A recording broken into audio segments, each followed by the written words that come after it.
Hello प्यारे बच्चों, कैसे हैं आप। मैं डॉक्टर सुशील आपका फिजिक्स में हेल्प चैनल में तहे दिल से स्वागत करता हूं। आजकल हम कर रहे हैं क्लास 12th की केमिस्ट्री को, जिसके अंदर कर रहे हैं हम आज से नए चैप्टर शुरू कर रहे हैं। वह है एनसीईआरटी का चैप्टर नंबर 2 जो कि है विलियन।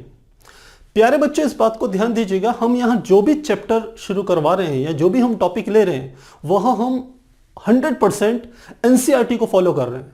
और एनसीईआरटी के बुक के एक एक टॉपिक को हम सीक्वेंस में, बिल्कुल क्रम से, जैसे बुक में दिए हुए ठीक उसी प्रकार से पढ़ाते हुए आपको आगे चल रहे हैं। तो यदि आप कोई और बुक को फॉलो करते हैं तो आप टॉपिक को मैच कीजिए, आपको सब कुछ मिल जाएगा। और बेस्ट किताब तो हम कहते हैं एनसीईआरटी ही है, क्योंकि इसी से आपके जितने भी कॉम्पिटिटिव एग्जाम्स हैं उन सब में जो प्रश्न होते हैं इसी से पूछे जाते हैं मैक्सिमम, और इसी का सिलेबस, इसी के टॉपिक्स को वहां फॉलो किया जाता है। तो फिलहाल शुरू करते हैं। हमारा आज सेकंड चैप्टर शुरू हो रहा है क्लास 12th केमिस्ट्री का, जो कि है विलियन, जिसको हम सॉल्यूशन कहते हैं। अब सबसे पहले समझे कि सॉल्यूशन होता क्या है। यदि हम अपने अगल बगल की जितनी भी चीजें हैं जिनका हम अपने व्यवहारिक जीवन में उपयोग करते हैं, यदि हम देखें तो कोई भी वस्तु शुद्ध अवस्था पर नहीं है। शुद्ध अवस्था, जैसे सबसे अच्छा एग्जाम्पल इसका मान लेते हैं, मैंने जल ले लिया। क्या है हमारे पास? जल। और जल का आप रासायनिक सूत्र जानते हैं, ये होता है हमारे पास H2O। तो जब हम जल का उपयोग करते हैं तो आपको क्या लगता है, क्या आप शुद्ध जल का इस्तेमाल करते हैं? हम कहेंगे बिल्कुल नहीं, आप शुद्ध जल का इस्तेमाल करते ही नहीं है, क्योंकि आप जिस जल का उपयोग करते हैं उसमें बहुत सारे दूसरे तत्व मिले हुए होते हैं। उसमें आप कह सकते हैं मैग्नीशियम होता है, उसमें कैल्शियम होता है, उसमें आप कह सकते हैं फ्लोराइड होता है, और बहुत सारी दूसरी चीजें मिली हुई होती हैं, चाहे वो अशुद्ध के रूप में क्यों ना हो। तो इसका अर्थ है कि जब जल भी शुद्ध नहीं है तो इसके अलावा हमारे अगल बगल जितनी भी चीजें हैं वह एक प्रकार से मिश्रण है। और मिश्रण का अर्थ है कि जिसमें एक से अधिक अवयव या एक से अधिक तत्व आपस में मिले हुए हों, उसको हम सामान्यतः नाम देते हैं मिश्रण का। अब कुछ मिश्रण हमारे लिए लाभदायक भी होते हैं और कुछ मिश्रण हानिकारक भी होते हैं। पर यह तो बात अलग है कि कुछ मिश्रण लाभदायक हैं, कुछ मिश्रण हानिकारक हैं, लेकिन कुछ मिश्रण ऐसे होते हैं जो एक सीमा तक अवयव यदि उसमें उपस्थित हो तो वो लाभदायक हैं, और यदि अवयवों की उपस्थिति एक सीमा से अधिक हो जाए तो हम कहते हैं वह हानिकारक है। हो सकता है आप इस बात में थोड़ा कंफ्यूज हो रहे होंगे, तो इसको मैं एक एग्जांपल से आपके सामने रख रहा हूं। मैंने कहा, मान लेते हैं जल ही लिया मैंने, और जल में हमने कहा बहुत सारी अशुद्धियां होती हैं, और इसी में हम एक अशुद्धि की बात कर रहे हैं जो कि हमारी होती है फ्लोराइड की। फ्लोराइड की जल में फ्लोराइड भी घुला हुआ रहता है।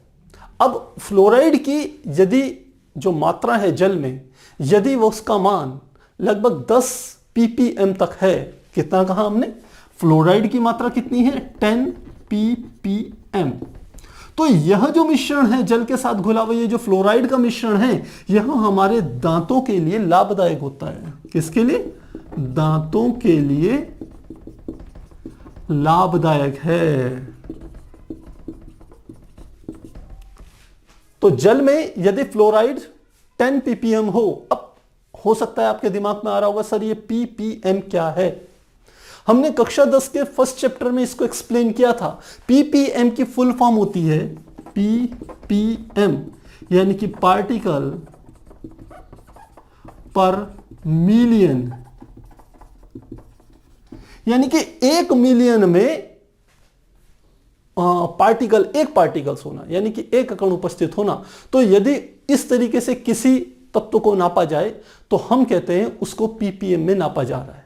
और क्यों नापा जाता है? यदि कोई हमारे पास जैसे जल ही है और जल में फ्लोराइड की मात्रा बहुत ही कम है, तो जिन चीजों की मात्रा बहुत कम होती है उनको नापने के लिए जो हम कह सकते हैं तरीका यूज करते हैं उसे हम कहते हैं ppm, यानी कि पार्ट्स पर मिलियन, यानी कि 1 मिलियन में, 1 मिलियन यानी कि लगभग 10 लाख में जो फ्लोराइड की मात्रा होगी वो 1 भाग होगी।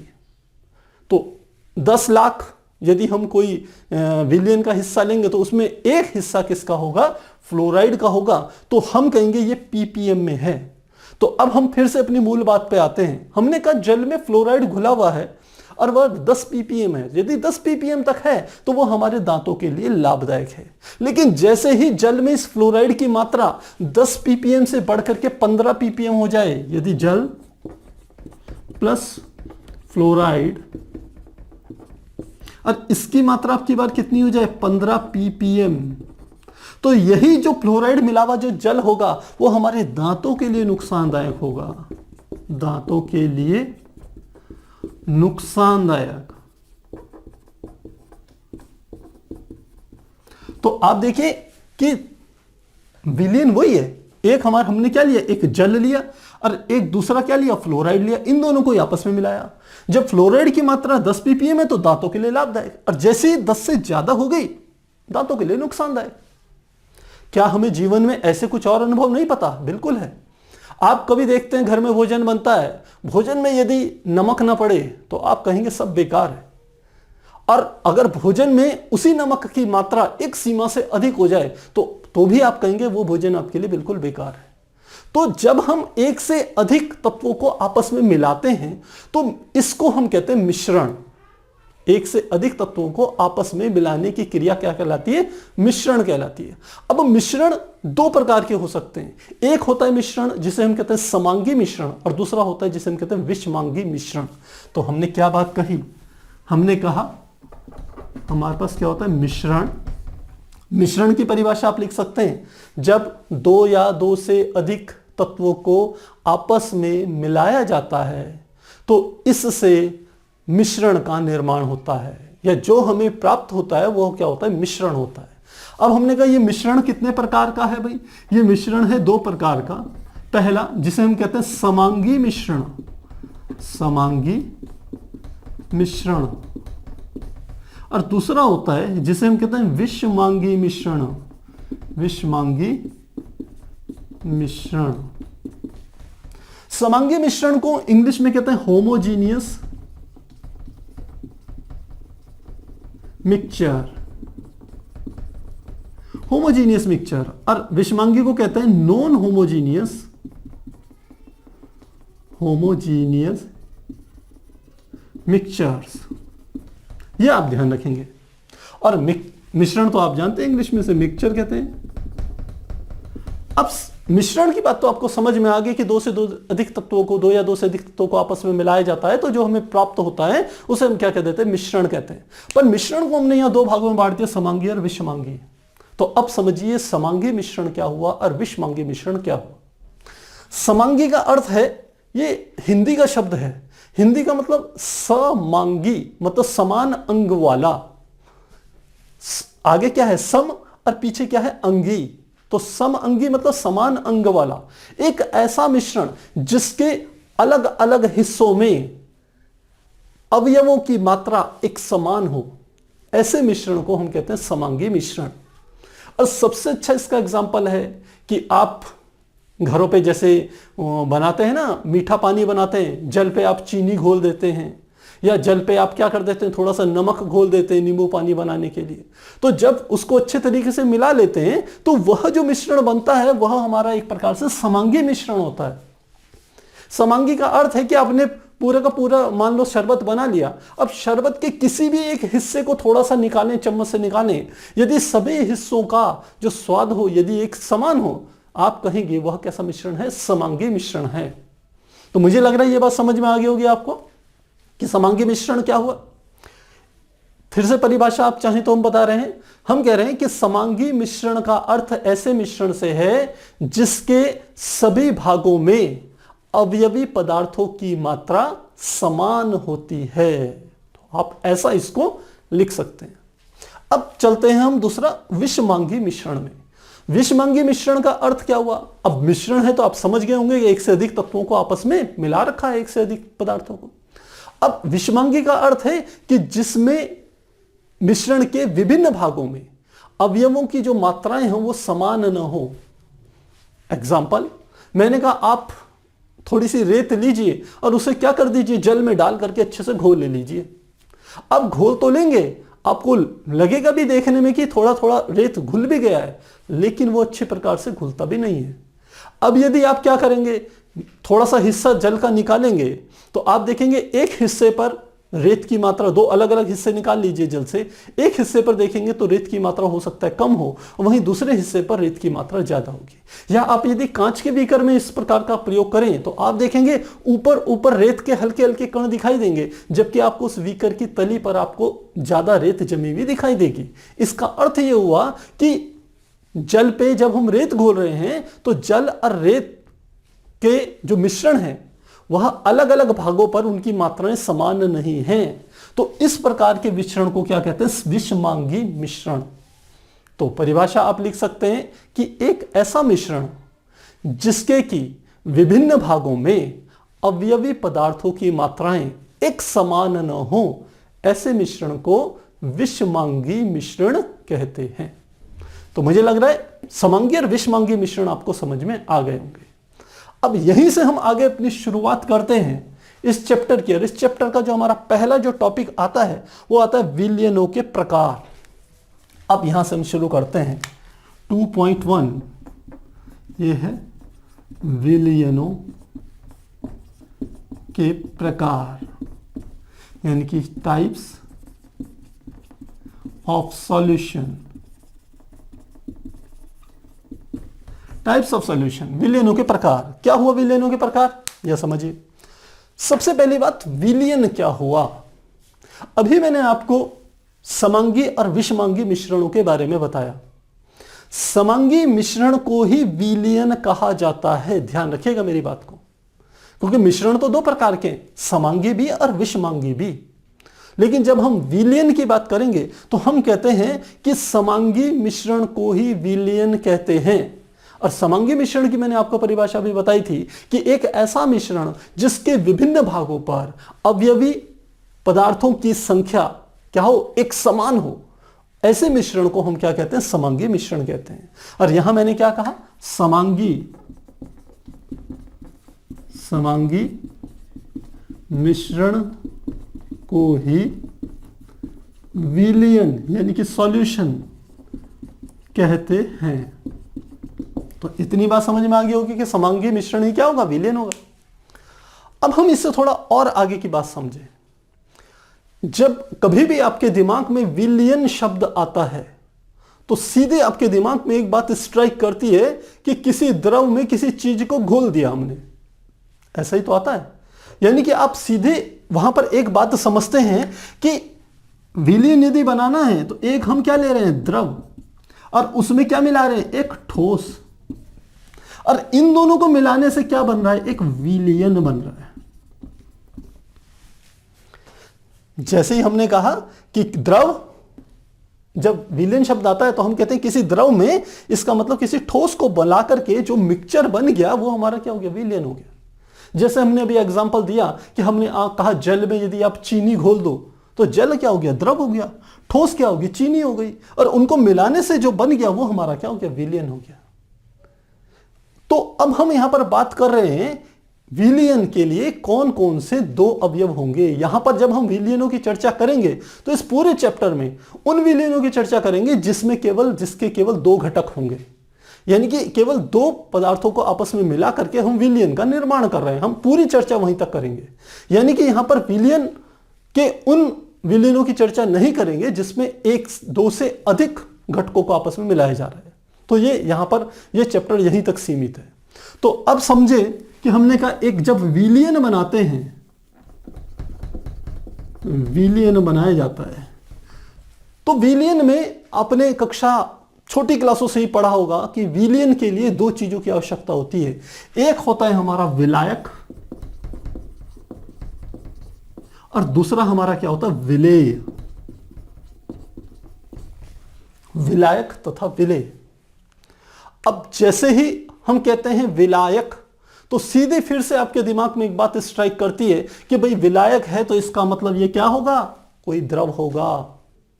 और सीधे कहते हैं विलेय है तो इसका मतलब क्या होगा? कोई ठोस होगा। लेकिन प्यारे बच्चों यहां पर यह बात बिल्कुल सही नहीं है, क्योंकि विलायक और विलेय हम कह सकते हैं कि द्रव्य की अवस्थाओं पर निर्भर बिल्कुल नहीं करते। विलायक और विलेय का अर्थ होता है, विलायक मतलब जिसकी मात्रा ज्यादा हो और विलेय मतलब जिसकी मात्रा कम हो। तो विलायक का अर्थ क्या है? जिसकी मात्रा अधिक हो उसे विलायक कहेंगे। और विलेय मतलब जिसकी मात्रा कम हो, जिसकी मात्रा कम हो। तो अब आपके दिमाग में आ रहा होगा इसका मतलब विलायक ठोस भी हो सकता है। बिल्कुल हो सकता है। हम कहें कि हम 1 किलो चीनी लें और 1 किलो चीनी में मुश्किल से हम 50 ग्राम या 100 ग्राम जल मिला दें और उन दोनों को आपस में क्या कर दें, मिला दें, तो किसकी मात्रा अधिक थी? निश्चित रूप से चीनी की मात्रा अधिक थी। यदि चीनी की मात्रा अधिक थी तो विलायक कौन हो गया? चीनी हो गई। और विलेय कौन सा हो गया? वह क्या हो गया? हमारे पास जल हो गया। तो बिल्कुल विपरीत चीज स्थिति हो गई। जब हम शरबत बनाने की बात कर रहे थे तो हम पूरा एक बड़ा सा लोटे में क्या करते थे, जल लेते थे और उसमें 4 चम्मच 6 चम्मच चीनी मिला देते थे। तो उस स्थिति में जो जल था वो विलायक था और चीनी क्या थी? विलेय थी। लेकिन यदि आप 1 किलो चीनी में आप 50 ग्राम 100 ग्राम जल मिला करके उसको मिला रहे हैं तो किसकी मात्रा अधिक है? चीनी की मात्रा अधिक है। तो विलायक कौन हो जाएगा? चीनी हो जाएगी, भले ही वो ठोस अवस्था में। और विलेय कौन सा हो जाएगा? विलेय हो जाएगा हमारा जल, भले ही वो कैसी अवस्था में? द्रव अवस्था में। तो एक विलायक और विलेय का निर्धारण इस बात से होता है कि किसकी मात्रा अधिक है, पहला तरीका। दूसरी बात, सेकंड, एक और बात का ध्यान रखेंगे आप कि मान लो आपको मात्राएं पता नहीं है, किसी कारण से हमने 2 चीजों को आपस में मिलाया। अब हम देखें कि जो विलयन बन रहा है, विलयन की अवस्था क्या है? विलयन किस अवस्था में है? क्या विलयन ठोस में है, ठोस अवस्था में है, विलयन द्रव अवस्था में है, या विलयन गैस अवस्था में है? तो जिस अवस्था में हमें विलयन प्राप्त होता है, अब हम देखते हैं कि विलायक और विलेय में से कौन सा विलयन की अवस्था से मैच करता है। दोनों की अवस्थाएं सेम है। जैसे मैं कहूं कि इसी एग्जाम्पल में मैं कहूं कि मैंने अभी आपको कहा कि 1 किलो चीनी में आप 50 ग्राम जल डाल दीजिए या 100 ग्राम जल डाल दीजिए। जब डालेंगे, उसको मिलाएंगे, तो आपकी जो चीनी में क्या होगा, जो जल होगा वो अच्छे से घुल जाएगा। लेकिन वो वैसा तरल पदार्थ नहीं बनने वाला जैसा कि हम शरबत पीते थे, वैसा नहीं बनेगा। चीनी क्या हो जाएगी? मॉइस्चराइज युक्त हो जाएगी, बिल्कुल गीली गीली सी हो जाएगी। उसके हर भाग में अच्छे से मिला दोगे तो जल अच्छी प्रकार से घुल भी जाएगा। लेकिन कैसी अवस्था है? लगभग वो ठोस अवस्था है। तो इसका मतलब विलयन कैसी अवस्था में प्राप्त हुआ? ठोस अवस्था में ही प्राप्त हो गया आपको। तो विलयन की जो अवस्था हो वही अवस्था आप चेक करेंगे विलायक और विलेय में से किसकी अवस्था है। जिसकी अवस्था होगी वही हमारा क्या कहलाएगा? विलायक कहलाएगा। तो क्या कहा मैंने कि विलायक तथा विलेय को आपस में मिलाने पर विलयन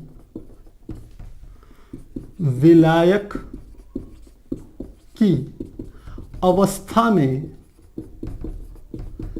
ही प्राप्त होता है।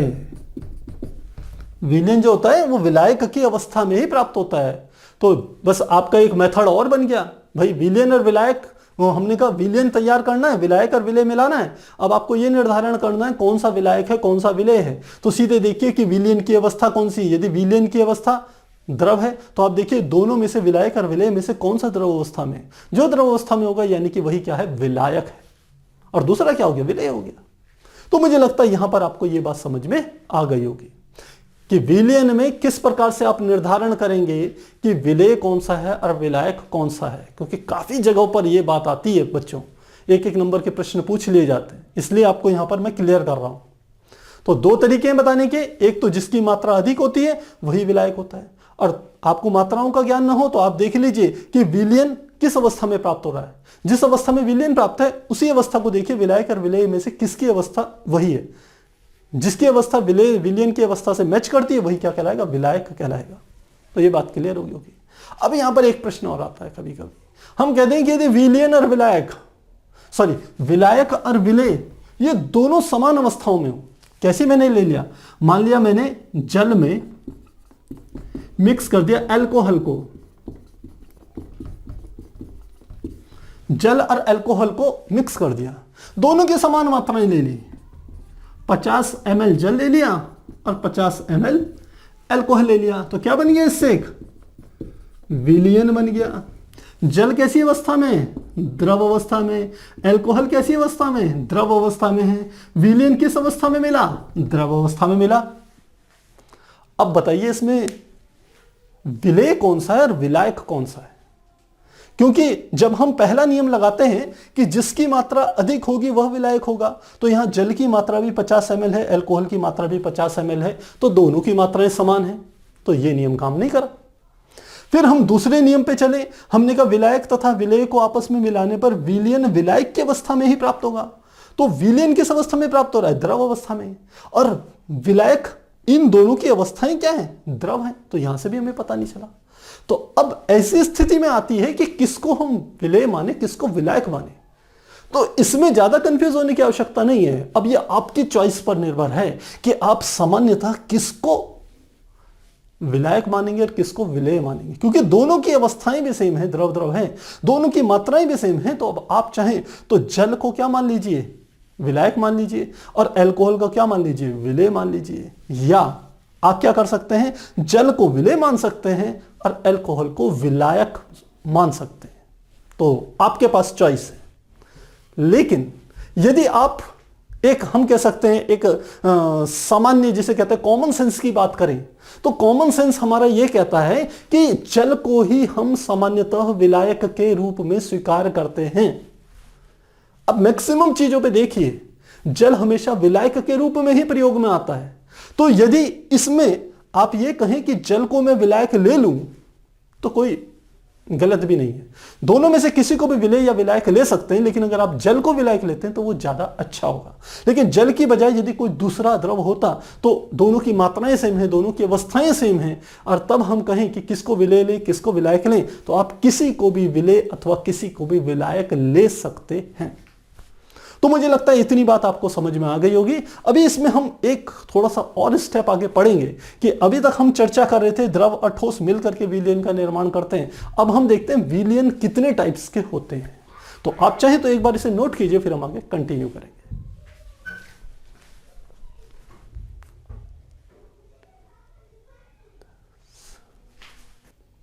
तो अभी हमने यह समझा कि यदि हमारे पास कोई एक विलयन है जो कि एक विलेय और एक विलायक से मिलकर के बना है, तो हम किस प्रकार से इस बात का निर्णय करेंगे कि उन दो पदार्थों में जिनको मिलाकर के विलयन का निर्माण हो रहा है उसमें से कौन सा विलेय है और कौन सा विलायक। अब हम चर्चा करेंगे कि विलयन कितने प्रकार के होते हैं। तो विलयनों को उनकी अवस्था के आधार पर हम मुख्य रूप से 3 भागों में विभाजित करते हैं, 3 प्रकार के बताए जाते हैं। पहला हमारा जो होता है उसे हम कहते हैं गैसीय विलयन। गैसीय विलयन। गैसीय विलयन का क्या अर्थ है कि एक ऐसा हम कह सकते हैं विलयन जो गैसीय अवस्था में पाया जाए उसे हम क्या कहेंगे, गैसीय विलयन। इसका अर्थ है कि हम विलायक और विलेय दो को मिलाकर के किस किस को मिला रहे हैं, विलायक और प्लस इसमें कौन मिला रहे हैं, विलेय, और तब क्या बन रहा है, विलयन। और विलयन कैसी अवस्था में है, गैस अवस्था में। इसका अर्थ है विलायक भी कैसी अवस्था में होगा, गैस अवस्था में होगा। अब विलेय अलग अलग हो सकते हैं, विलेय की अवस्थाएं अलग अलग हो सकती हैं। तो विलायक तो आप कौन सा लेंगे, गैस, और विलेय कौन कौन सा ले लेंगे। विलेय एक बार मैंने विलेय के रूप में क्या ले लिया, मान लेते हैं गैस ही ले लिया। एक बार मैंने विलेय के रूप में क्या ले लिया, विलायक तो गैस ही ले रहे हैं, विलेय के रूप में क्या ले रहे हैं, मान लें द्रव ले लेते हैं। और एक बार विलेय के रूप में हमने क्या ले लिया, ठोस ले लिया। तो किस प्रकार से विलयनों का निर्माण होता है इसे समझिए।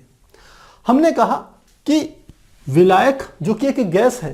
अब हम सबसे पहले अपने अगल बगल नेचर की बात करते हैं। हम जानते हैं हमारे वातावरण में जो हमारा जिसको हम कहते हैं हमारा सांस नहीं ली जा रही, वायु के लिए कहते हैं, तो उसमें सबसे अधिक मात्रा जिस गैस की होती है आप जानते हैं वो होती है नाइट्रोजन। अर्थात हमारे वातावरण में विभिन्न प्रकार की गैसों के क्या है, मिश्रण है। उन मिश्रण में सबसे ज्यादा जो मात्रा है वह किसकी है, हम कहते हैं नाइट्रोजन की। और दूसरे नंबर पे क्या आती है, ऑक्सीजन। तो हम पहले नंबर पे जो हमारी नाइट्रोजन होती है, जो लगभग 71% के लगभग होती है, उसी की यहां पर चर्चा कर रहे हैं। हमने कहा गैस के रूप में मैंने क्या ले ली, नाइट्रोजन। नाइट्रोजन।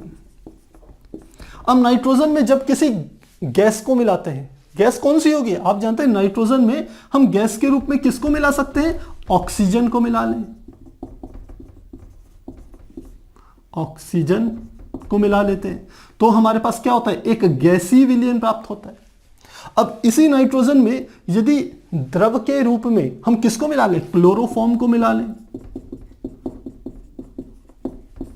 तो हमें जो विलयन प्राप्त होता है वो कैसी अवस्था में प्राप्त हो रहा है, गैसीय अवस्था में प्राप्त हो रहा है। और ठीक इसी प्रकार से यदि विलायक, जो कि हम यहां नाइट्रोजन ले रहे हैं, यदि उसमें ठोस के रूप में हम ले लें, जैसे हमारे पास होता है कपूर, कपूर को मिला दें तो क्या हो जाएगा, जो हमारे पास विलयन प्राप्त होगा वो गैस के रूप में होगा। इसका अर्थ है कि जब किसी गैस में कोई विलेय मिलाया जाता है और वो विलेय चाहे ठोस अवस्था में हो, चाहे द्रव अवस्था में अथवा गैस अवस्था में हो, तो उससे जो विलयन तैयार होता है उसकी अवस्था कैसी होती है, गैस अवस्था होती है। तो इस प्रकार के विलयन को गैसीय विलयन कहते हैं, जिसमें एक गैस में हम ठोस, द्रव और गैस के रूप में कोई दूसरा विलेय मिला रहे हैं, तो ये हमारा गैसीय विलयन हो गया।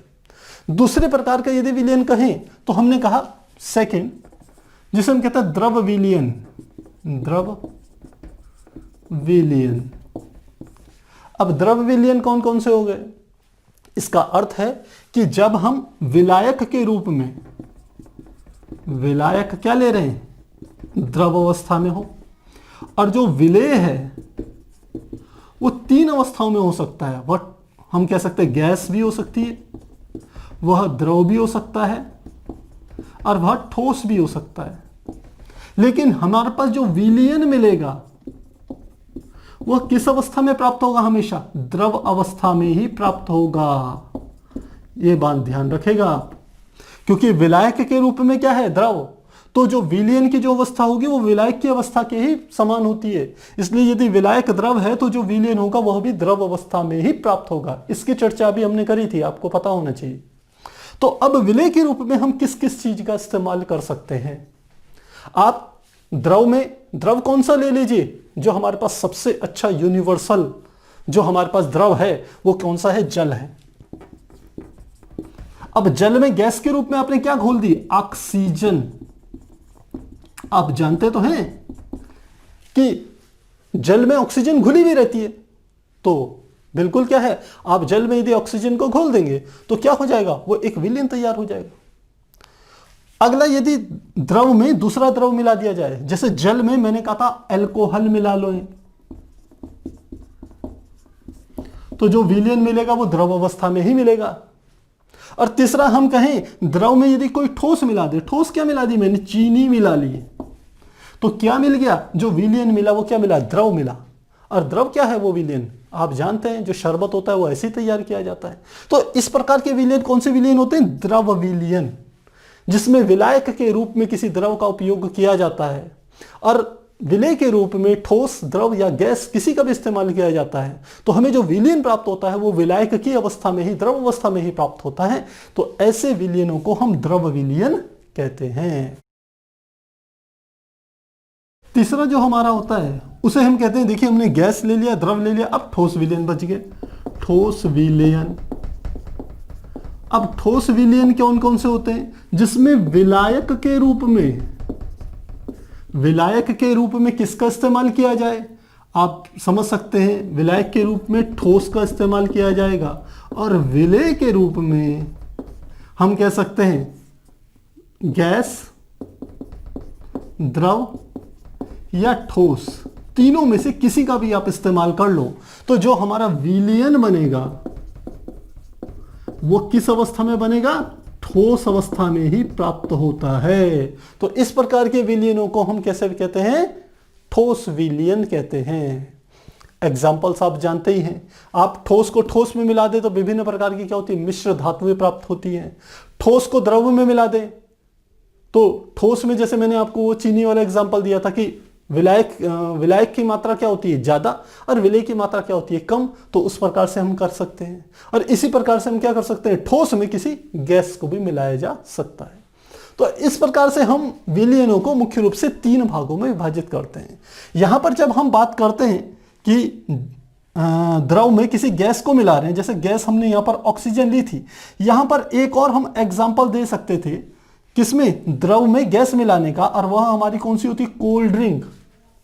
आपने कभी कोका कोला या थम्स अप इस प्रकार की यदि कोल्ड ड्रिंक्स देखी होगी तो उसमें क्या होता है? द्रव होता है। यदि आप जैसे ढक्कन खोलते हैं तो आपको कुछ गैस बाहर निकलती हुई दिखाई देती है, क्योंकि उसमें क्या किया जाता है कि दाब बढ़ा करके उच्च दाब पर हम क्या कर देते हैं? द्रव में गैस को घोल देते हैं। तो वह जो हमारा कोका कोला से निकलने वाली जो गैस है, वह द्रव में गैस को घोल करके एक विलयन तैयार किया जाता है, जिसे आप पेय पदार्थ कह लीजिए, और कोका कोला या कुछ भी आप कह सकते हैं, थम्स अप, वो विलयन तैयार होता है। तो प्यारे बच्चों, यहां हमने तीनों प्रकार के विलयनों की चर्चा कर ली है। तो अब आपको पता चल गया होगा कि विलयन केवल ऐसा नहीं है कि द्रव में किसी ठोस को घोलने पर ही विलयन प्राप्त होता है। विलयन हमारा किसी भी अवस्था में प्राप्त हो सकता है। अब हम यहां पर एनसीईआरटी का अगला टॉपिक ले रहे हैं, जो कि है एनसीईआरटी का विलयनों की सांद्रता को व्यक्त करना। 2.2 टॉपिक है हमारा। दूसरा है 2.2 विलयनों की सांद्रता, यानी कि कंसंट्रेशन ऑफ सॉल्यूशन।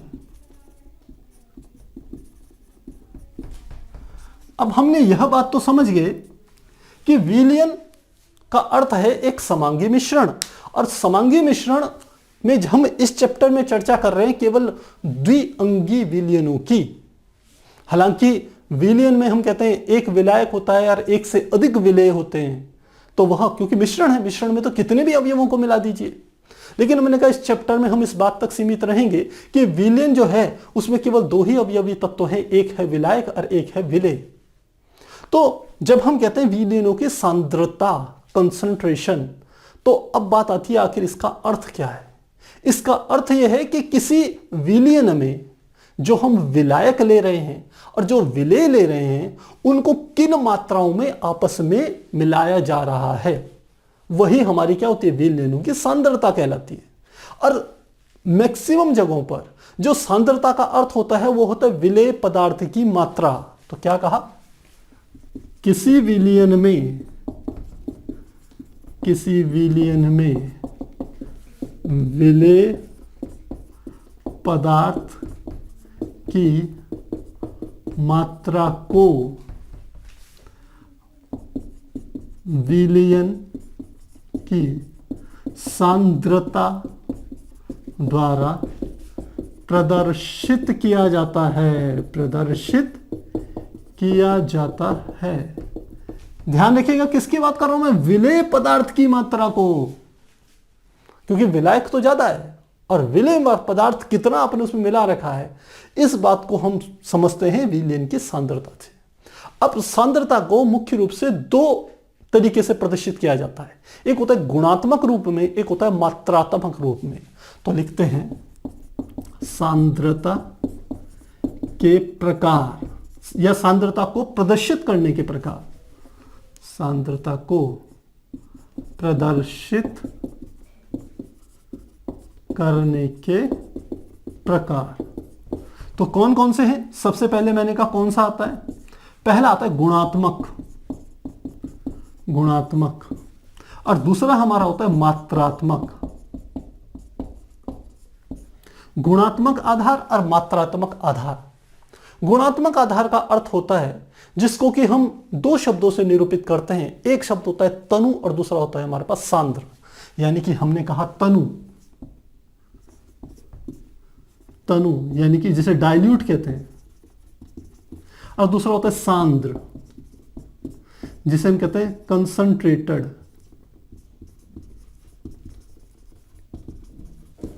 तनु तथा सांद्र।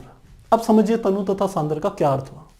यदि किसी विलायक में विलेय पदार्थ की मात्रा अल्प है, बहुत कम है, तो इस प्रकार के विलयन को हम तनु विलयन या डाइल्यूट सॉल्यूशन कहते हैं।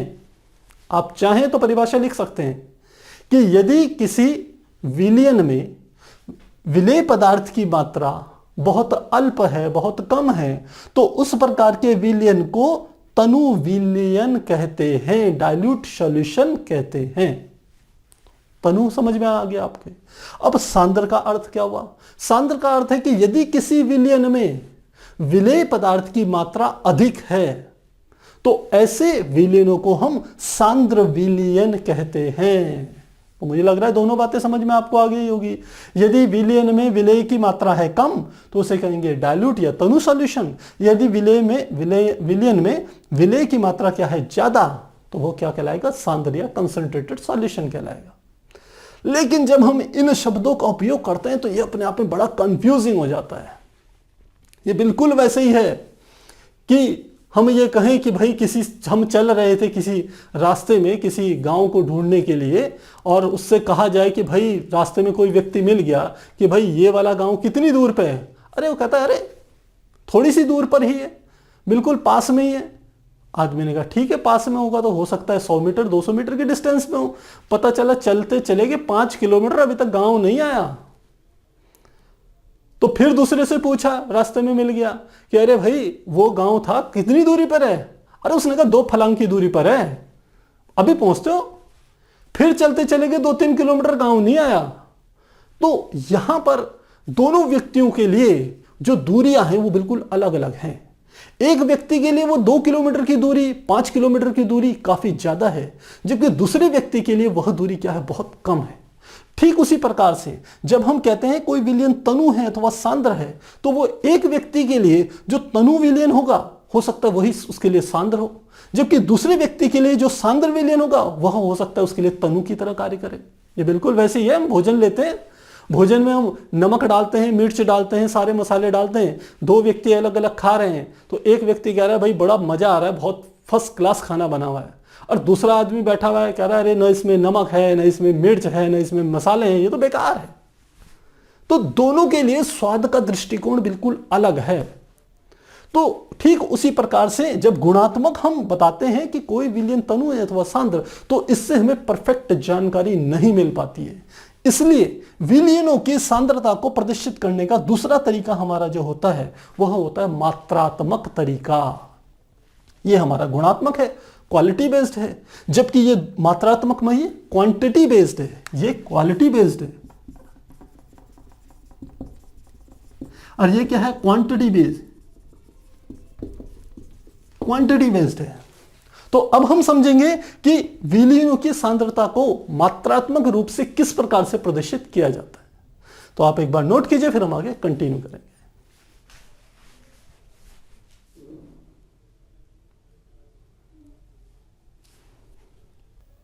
तो प्यारे बच्चों, अभी हमने गुणात्मक सांद्रता को तो समझ लिया कि वह तनु तथा सांद्र शब्दों से व्यक्त की जाती है। ठीक उसी प्रकार से मात्रात्मक सांद्रता को भी हम प्रदर्शित कर सकते हैं। तो सबसे पहले हम समझते हैं मात्रात्मक सांद्रता क्या होती है। मात्रात्मक सांद्रता का अर्थ है, जिसे हम क्वांटिटेटिव कंसंट्रेशन कहते हैं, इसका अर्थ है कि किसी विलयन की कुल मात्रा में विलेय की कितनी मात्रा है अथवा विलायक की कितनी मात्रा है, इसी को हम उसकी क्या कहते हैं, मात्रात्मक सांद्रता कहते हैं। आप यदि अन्य बुक्स में देखेंगे तो सब जगह मात्रात्मक सांद्रता को इस प्रकार से प्रदर्शित किया गया है कि कुल विलयन में विलेय की कितनी मात्रा है वही क्या कहलाती है, मात्रात्मक सांद्रता। लेकिन एनसीईआरटी ने यह कहा है कि क्योंकि बहुत से स्थानों पर आप इस बात का निर्णय नहीं कर सकते कि कौन सा पदार्थ विलेय है, कौन सा पदार्थ विलायक है, तो ऐसी स्थिति में हम कहते हैं हमने 2 अवयवों को आपस में मिलाया या 2 पदार्थों को आपस में मिलाया और उनसे एक विलयन का निर्माण हो गया।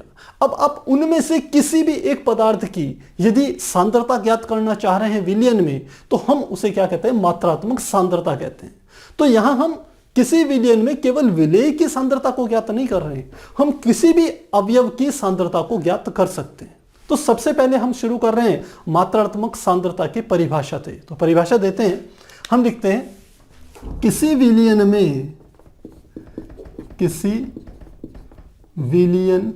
की कुल मात्रा में अवयवों, अब अवयव कौन कौन से हो सकते हैं हमारे, हम कह सकते हैं विलेय या विलायक। तो किसी विलयन की कुल मात्रा में अवयवों की मात्रा को प्रदर्शित करना ही मात्रात्मक सांद्रता कहलाता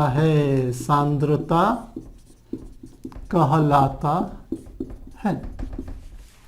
अब हम मात्रात्मक सांद्रता को अलग अलग प्रकार से क्या कर सकते हैं, माप सकते हैं। अलग अलग प्रकार से क्यों? क्योंकि हमने भी आपको बताया कि जो हमारे पास विलयन जो होते हैं वह अलग अलग प्रकार के होते हैं। हमारे ठोस अवस्था में भी होते हैं, द्रव अवस्था में भी होते हैं, गैस अवस्था में भी होते हैं। तो हम इन अलग अलग जो अवस्थाओं में जो हमारे विलयन है या अलग अलग प्रकार के जो विलयन हैं उनको हम अलग अलग विधि से माप भी सकते हैं। उनको मापने के कई तरीके हो सकते हैं। हम किसी ठोस को उसके केवल द्रव्यमान या भार के पदों में ही व्यक्त कर सकते हैं। हमने कहा मेरे पास 100 ग्राम कोई मिक्सचर है, मान लेते हैं एक नमक और चीनी का हमारे पास एक विलयन है। दोनों ठोस अवस्थाओं में चीनी कितनी है, 100 ग्राम है उसमें, या हम मान लेते हैं चीनी 80 ग्राम है और जो नमक है वो 20 ग्राम है। तो हम कहेंगे इनकी क्या मात्रा होगी, तो दोनों क्योंकि ठोस अवस्था में है तो हम ग्रामों में प्रदर्शित करेंगे।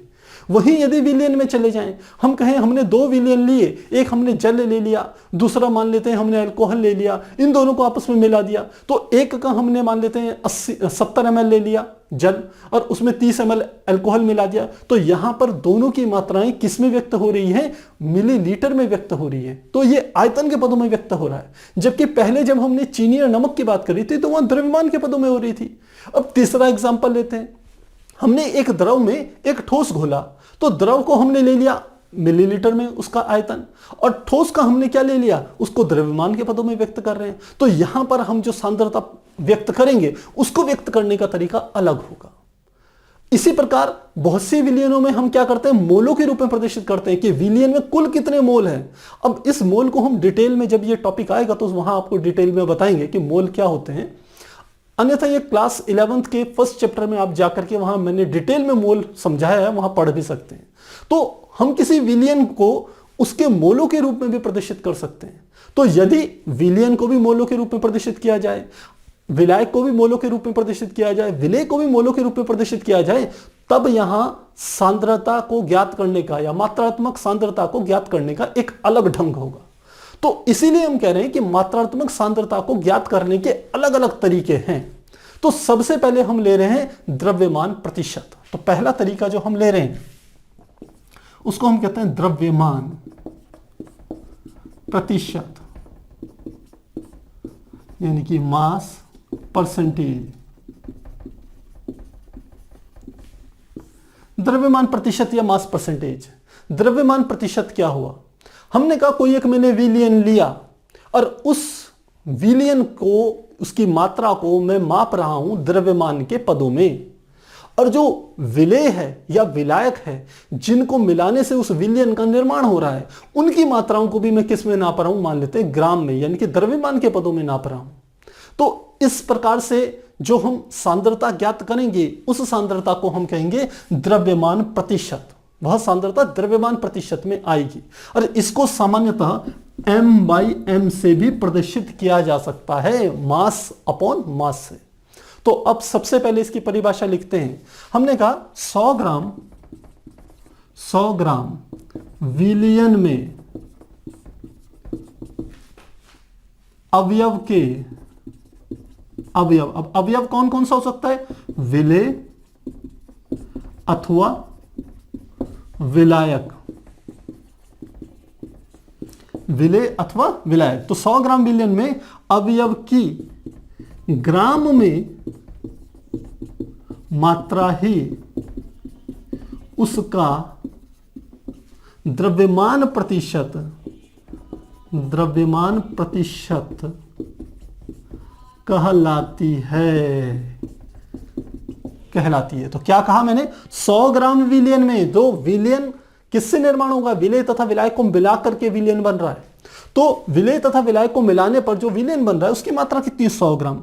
उस 100 ग्राम विलयन में कोई भी अवयव ले लीजिए, विलेय ले लीजिए अथवा विलायक ले लीजिए, जिसकी भी आपको सांद्रता ज्ञात करनी है, विलेय की सांद्रता ज्ञात करनी है तो विलेय की मात्रा को ग्राम में नोट कर लीजिए। तो जितनी उसकी ग्राम में मात्रा होगी वही उसकी क्या कहलाएगी, उसका द्रव्यमान प्रतिशत कहलाएगा। यानी कि उसकी सांद्रता जो द्रव्यमान प्रतिशत में व्यक्त हो रही है वो उतनी ही होगी। तो अब सूत्र क्या होगा इसका सूत्र होता है द्रव्यमान प्रतिशत, द्रव्यमान प्रतिशत बराबर अवयव की मात्रा ग्राम में बटे विलयन की मात्रा किसमें, ग्राम में। अब ध्यान रखिए ये अवयव कुछ भी हो सकता है। यदि आपसे विलेय पूछा जाए तो आपको यह देखना है कि विलयन को बनाते समय विलेय और विलायक में से कौन सा पदार्थ कम है, वही क्या होगा, विलेय होगा। तो उसकी मात्रा यहां पर आ जाएगी। और यदि आपसे विलायक की मात्रा पूछी जाए तो आपको क्या करना है, जो पदार्थ ज्यादा होता है विलयन बनाते समय वही विलायक होगा, तो यहां विलायक की मात्रा आ जाएगी। तो इस प्रकार से हम क्या कर सकते हैं, द्रव्यमान प्रतिशत ज्ञात कर सकते हैं। और आप देख रहे होंगे कि अवयव की मात्रा ग्राम में है, यानी कि द्रव्यमान के पदों में है, मास के रूप में है। और विलयन की मात्रा को भी द्रव्यमान के ही पदों में मैंने लिया है, मास के रूप में लिया है, इसलिए इसको m/m या W/W से भी प्रदर्शित किया जाता है। क्योंकि केमिस्ट्री की खास बात एक ये है, यहां द्रव्यमान और भार को एक समान समझा जाता है, इनमें कोई अंतर नहीं किया जाता। जबकि फिजिक्स में काफी अंतर माना जाता है द्रव्यमान तथा भार में, लेकिन केमिस्ट्री में दोनों को सेम माना जाता है। तो आप m/m लिखिए या W/W लिख लीजिए, दोनों एक ही चीज है। m/m या हमने कहा W/W, वेट बाय वेट या मास बाय मास। तो इस प्रकार से हम क्या कर सकते हैं, द्रव्यमान प्रतिशत को समझ सकते हैं। यहीं पर हम एक चीज और तरीके से प्रदर्शित कर रहे हैं, जिसे हम कहते हैं, दूसरा प्रकार है हमारा, जिसे कहते हैं आयतन प्रतिशत। दूसरा है हमारा आयतन प्रतिशत, यानी कि volume percentage. Volume percentage, volume percentage क्या है वॉल्यूम परसेंटेज? जब हम कोई विलयन ले और विलयन की मात्रा को ml के रूप में, मिलीलीटर के रूप में प्रदर्शित करें, क्योंकि मिलीलीटर के रूप में जब प्रदर्शित करते हैं तो उसके आयतन को प्रदर्शित करता है। तो यदि किसी विलयन की मात्रा को मिलीलीटर के रूप में प्रदर्शित किया जाए और उसके जो विलेय तथा विलायक जिनसे मिलकर के वो विलयन बन रहा है उनकी मात्राओं को भी यदि ml में यानी कि मिलीलीटर में प्रदर्शित करें, तब विलेय पदार्थ की मात्रा तथा विलयन की मात्रा के अनुपात को यदि प्रतिशत में व्यक्त किया जाए तो वही हमारा क्या कहलाता है, आयतन प्रतिशत कहलाता है। तो मेरी बात आप समझ गए होंगे, जब विलयन को मिलीलीटर में यानी कि आयतन के रूप में प्रदर्शित करें और विलेय तथा विलायक को भी ml में यानी कि आयतन के रूप में प्रदर्शित करें, तो विलेय अथवा विलायक में से जिसकी भी आप आयतन प्रतिशत ज्ञात करना चाह रहे हैं उसकी मात्रा तथा विलयन की मात्रा को यदि प्रतिशत रूप में व्यक्त किया जाए, इनके अनुपात को, तो वही क्या कहलाएगा, आयतन प्रतिशत कहलाएगा। तो परिभाषा बिल्कुल सेम है, ऐसे ही हम लिख सकते हैं। क्या लिखेंगे, हम लिखते हैं 100 ml विलयन में अवयव। अवयव कौन कौन से हो सकते हैं, हमारा विलेय भी हो सकता है या विलायक, विलायक की मात्रा। जैसे हमने यहां पर लिखा था 100 ग्राम विलयन में अवयव की ग्राम में मात्रा, तो अवयव की ml में मात्रा लिख लेते हैं, ml में मात्रा ही उस अवयव की या उस अवयव का आयतन प्रतिशत कहलाता है, आयतन प्रतिशत कहलाता है। तो मुझे लग रहा है ये बात भी समझ में आपको आ गई होगी। अब सूत्र की बात करें तो क्या होगा, आयतन प्रतिशत बराबर अवयव की मात्रा किसमें लिखते हैं, ml में यानी कि मिलीलीटर में, बटे विलयन की मात्रा किसमें, ml में, और मल्टीप्लाई क्या कर देंगे 100। ध्यान रखना 100, यहां पर हमने शायद यहां पर नहीं करा, ये मल्टीप्लाई क्या होगा 100 हो जाएगा। इसको हटा देते हैं,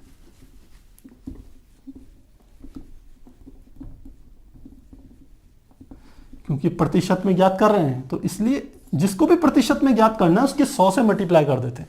अवयव की मात्रा ग्राम में बटे विलयन की मात्रा ग्राम में गुणा 100, और वैसे ही आयतन प्रतिशत अवयव की मात्रा ml में बटे विलयन की मात्रा ml में मल्टीप्लाई 100। तो इस प्रकार से हम क्या कर सकते हैं, आयतन प्रतिशत ज्ञात कर सकते हैं। और इसको सामान्यतः प्रदर्शित किया जाता है V/V से। V यानी कि वॉल्यूम, आयतन बटे आयतन, इस प्रकार से इसे प्रदर्शित करेंगे। तो मुझे लगता है ये दोनों परिभाषाएं और दोनों चीजें जो सांद्रता को प्रदर्शित करने का तरीका है, द्रव्यमान प्रतिशत के रूप में और आयतन प्रतिशत के रूप में, ये आपको समझ में आ गया होगा। आपकी किताबों में यदि आप एनसीईआरटी को छोड़ के किसी भी दूसरी बुक को देखेंगे तो वहां पर आपको आयतन प्रतिशत लिखा होगा विलेय की मात्रा ml में बटे विलयन की मात्रा ml में, और वैसे ही द्रव्यमान प्रतिशत में लिखा होगा विलेय की मात्रा ग्राम में बटे विलयन की मात्रा ग्राम में। लेकिन हमने यहां लिख दिया कि अवयव कुछ भी हो सकता है, आप उसे विलेय भी ले सकते हैं अथवा विलायक भी ले सकते हैं। आपको जिसकी भी मात्रा ज्ञात करनी है विलेय अथवा विलायक की, केवल उसकी ही मात्रा को यहां पर लिखना है, चाहे वो ग्राम में लिखा जाए m/m या W निकालते समय द्रव्यमान प्रतिशत या आयतन प्रतिशत निकालते समय भी आप यहां चाहें तो केवल विलेय की मात्रा को ज्ञात कर सकते हैं। तो मुझे लगता है समझ में आ गया होगा। अब हम इसी टॉपिक के ऊपर बेस्ड यानी कि द्रव्यमान प्रतिशत के ऊपर बेस्ड एनसीईआरटी में एक प्रश्न दिया हुआ है, उस प्रश्न को देखते हैं। तो सबसे पहले देखते हैं एनसीईआरटी का प्रश्न। यह दिया हुआ है, प्रश्न संख्या है पाठ्य निहित प्रश्न। क्या है ये, पाठ्य निहित प्रश्न, और यह प्रश्न है 2.1 पे।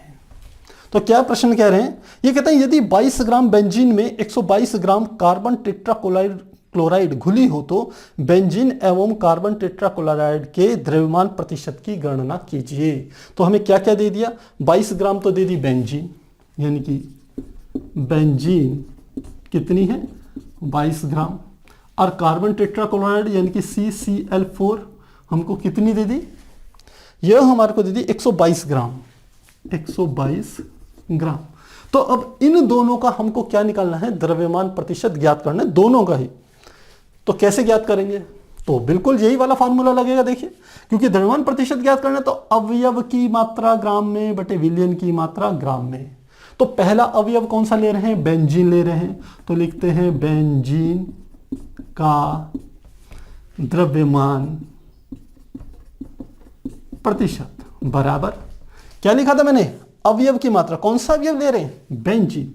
तो क्या आ गया, बेंजीन का द्रव्यमान बटे विलयन का द्रव्यमान। अब विलयन कैसे बना होगा, जो विलयन बना होगा ये किससे बना होगा, बेंजीन प्लस CCl4, तो बेंजीन प्लस कार्बन टेट्राक्लोराइड से बना हुआ होगा। तो दोनों को मिलकर के क्या बना होगा, बेंजीन बना होगा। तो विलयन की कुल मात्रा कितनी आ जाएगी, इसके 22 ग्राम है, इसके 122 ग्राम है, तो 22 प्लस 122 यानी कि 144 ग्राम। तो विलयन की कुल मात्रा कितनी आ जाएगी, 144 ग्राम आ जाएगी। तो बेंजीन का द्रव्यमान बटे विलयन का द्रव्यमान, विलयन का द्रव्यमान, और साथ में क्या आ जाएगा गुणा 100, क्योंकि प्रतिशत निकाल रहे हैं।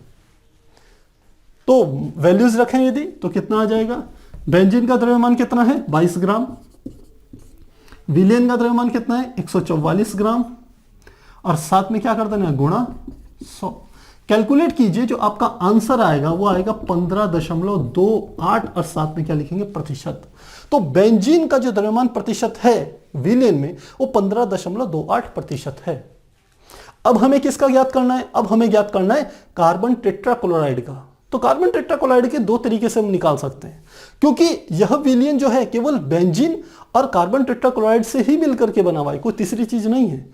तो 100 में से यदि 15.28 घटा दिया जाए तो जो आंसर होगा वही कार्बन टेट्राक्लोराइड का द्रव्यमान प्रतिशत होगा। एक तो ये तरीका है, और दूसरा ये है कि इसी फार्मूले को दोबारा से यूज कर लिया जाए। तो फिर से कर लेते हैं इसी फार्मूले को, आपको याद भी हो जाएगा। तो लिखेंगे CCl4 का द्रव्यमान प्रतिशत बराबर क्या हो जाएगा? CCl4 का द्रव्यमान बटे विलयन का द्रव्यमान, विलयन का द्रव्यमान गुणा 100। तो CCl4 का द्रव्यमान कितना था? 122 ग्राम, 122, और बटे नीचे कितना आ जाएगा? 144 विलयन का द्रव्यमान, और साथ में क्या आ जाएगा? गुणा 100। जब इसे हम कैलकुलेट करते हैं तो ये हमारा निकल के आता है 84.72, और साथ में क्या आएगा? प्रतिशत। तो कार्बन टेट्राक्लोराइड का जो द्रव्यमान प्रतिशत होगा वो 84.72 प्रतिशत के बराबर होगा। तो हमने कहा था इनका फॉर्मूले से आप निकाल लीजिए, या फिर मैंने क्या कहा था? मैंने कहा था CCl4 का द्रव्यमान प्रतिशत। दूसरा तरीका क्या कहा था मैंने कहा था 100 में से घटा दीजिए बेंजीन का द्रव्यमान प्रतिशत, यानी कि 15.28। तो घटाएंगे तो फिर से कितना आ जाएगा? यह आ जाएगा 84.72 प्रतिशत के बराबर आएगा। तो यदि दो ही हैं, एक का निकाल लीजिए, दूसरे को क्या कर लीजिए? 100 से माइनस कर लीजिए, तो आपके पास आंसर आ जाएगा। तो इस प्रकार से हम क्या कर सकते हैं? द्रव्यमान प्रतिशत के ऊपर बेस्ड प्रश्नों को हल कर सकते हैं। तो प्यारे बच्चों, आज हमने यह समझा कि विलयन क्या होते हैं, विलयन के प्रकार कैसे होते हैं, सांद्रता से आप क्या समझते हो, सांद्रता कितने प्रकार की होती है, गुणात्मक सांद्रता तथा मात्रात्मक सांद्रता। और मात्रात्मक सांद्रता में भी हमने यह समझा कि यह सांद्रता को अलग अलग प्रकार से व्यक्त किया जा सकता है, और उसके दो प्रकार हमने यहां पर समझे। पहला हमारा था जो कि था द्रव्यमान प्रतिशत, और दूसरा हमारा था आयतन प्रतिशत। तो मुझे उम्मीद है आज का टॉपिक काफी आसान था, क्योंकि ये पहला टॉपिक था इस चैप्टर का, तो काफी आसान है, बिल्कुल बेसिक चीजें हैं, और यह चीजें आपने पिछली क्लासेस में भी अच्छे से पढ़ी हुई होगी। यदि नहीं भी पढ़ी है तो आप यहां पर आसानी से समझ जाएंगे, और यदि आपने पढ़ी है तो आपका अच्छे से हम कह सकते हैं यहां पर रिवीजन हो जाएगा। तो यदि आपको इस टॉपिक में कहीं पर कोई डाउट होते तो निसंकोच कमेंट बॉक्स में जरूर लिखिएगा। तो फिर मिलते हैं अगली क्लास में, तब तक के लिए गुड बाय।